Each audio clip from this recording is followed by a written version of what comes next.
నాన్న నువ్వు క్రైస్తవుడు అని చెప్పి ఉత్తరం రాసావరా, చాలా సంతోషమే, రా ఇంటికి రా, నీ బైబిలు చదువుకో, నీ బైబిలు ఇంట్లో చదువుకో, ప్రార్థన చేసుకో, వద్దనిలే. అయితే బయట మాత్రం ఎవరికి నేను క్రైస్తవుని అని చెప్పాకు, క్రైస్తవుడిని చెప్పాకు అన్నాడు. నాన్న నా ముక్కు నా నోరు మూసుకుంటే ఏమైతే చెప్పు అన్నాడు. నా ప్రభు నా ఊపిరి వంటి వాడు, నేను అది చెప్పకుండా ఉండలేను. ఆ మాట అనగానే మా మాట వినవారా, మా మాట వినవా అని చెప్పి వాళ్ళ నాన్నగారు వేశాడు. వాళ్ళ యొక్క పంజాబ్ వాళ్ళు పెద్ద పగిడి కట్టుకుంటారు, రుమాలు అంటాం, ఇంకా పేట అంటాం, ఇంకా ఆ పగిడి అది తీసి కాళ్ళ దగ్గర పెట్టాడు. మా మాట వినవారా, మా మాట వినవా అని. పంజాబ్లో అంట ఆ రీతిగా పగిడి తీసి కాళ్ళ దగ్గర పెడితే దానంత నీచమైంది, దానంత తగ్గింపు ఇంకోటి లేదంట.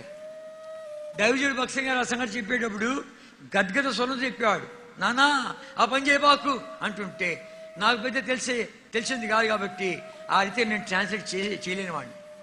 గద్గద స్వరం చెప్పేవాడు, నానా ఆ పని చేయబాకు. అయితే రాబా అని వెళ్ది, నేను రాలేను నాన్న అని వెళ్ది, రావద్దు పో అని చెప్పి వెళ్ళిపోయాడు. పోతూ ఉంటే తన దగ్గర కొంత డబ్బు ఉంది, ఇంతకాలం నాన్న చదివించాడని చెప్పి గౌరవార్థంగా ఆ జోబులో డబ్బంతా ఇచ్చేసాయంట. జోబులో డబ్బంతా ఇచ్చే కానీ కొన్ని అణాలు మిగిలినాయి. అప్పట్లో రూపాయలు, అణాలు, బేడలు, కాణులు, తూటుబొట్లు, అర్ధనాలు, దమిడులు ఇవన్నీ ఉన్నాయి. చాలా కొద్దిమందికి ముసలోళ్ళకి తెలుసు, కుర్రోళ్ళకి తెలియదు. సరే కొన్ని అణాలు ఉన్నాయంట. ఆ అణాలను తీసుకొని ఇక సరికంతా కూడాను ఒక సత్రంలో పెట్టి తన దగ్గర ఉండే ఇక సామాను బైబిల్ సొసైటీకి వెళ్ళి ఇక్కడి నుంచి ఇక్కడ దాకా సువార్తలను పెట్టుకొని అమ్ముతున్నాయంట, రోడ్ల మీద తిరుగుతున్నాడు. ఒకసారి నేను భక్సింగ్ గారి ఇద్దరము బొంబాయి పట్టణంలో కారులో వెళ్తా ఉంటే అన్నాడు, తిమోతి మా అమ్మ నాన్న వదిలిపెట్టి వెళ్ళిపోయారు, అప్పుడు విశ్వాసులు లేరు, సేవకులు లేరు, సంఘాలు లేవు, ఒంటరిగా నేను ఇక్కడి నుంచి ఇక్కడ దాకా పుస్తకాలు పెట్టుకొని నేను ఇదే బజార్లో ఎన్నోసార్లు తిరిగాను తిమోతి అన్నాడు.